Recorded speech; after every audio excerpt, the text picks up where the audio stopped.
Welcome back to MGO TV One Big Brother, where we expose the secret stories that have shaped our world. Today, we're venturing into the murky waters of the Caribbean during the 1980s, a time when the region wasn't just known for its beautiful beaches, but also for its role in the global drug trade.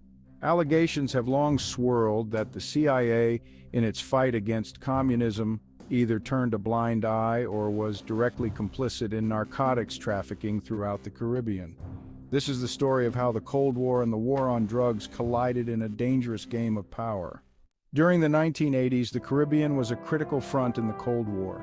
The United States was deeply involved in the political affairs of many Caribbean nations. Meanwhile, the war on drugs raged intensely. These two wars intersected with devastating consequences.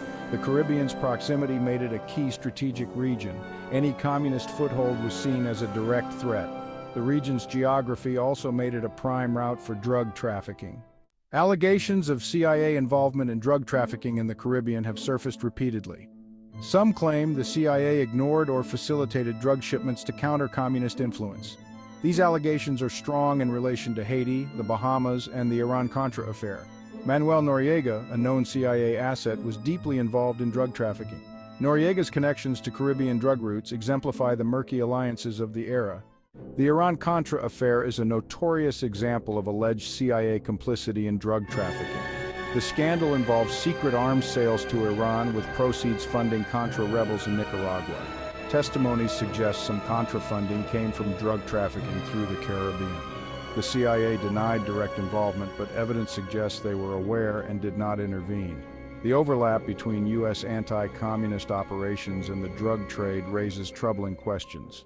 The impact of drug trafficking on the Caribbean during the 1980s was profound. Entire communities were torn apart by violence, corruption, and addiction. The influx of drug money destabilized economies and fueled political corruption, creating a legacy of dysfunction that persists in some areas to this day. In the United States, the consequences were also severe.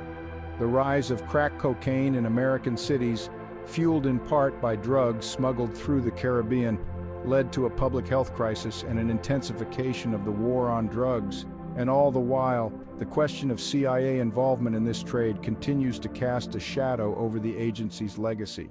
The 1980s were a turbulent time for the Caribbean, caught in the crossfire of the Cold War and the war on drugs. Allegations of CIA complicity in drug trafficking raised disturbing questions about America's anti-communist crusade. Like, subscribe, and hit the bell icon to explore more hidden histories. Thanks for watching.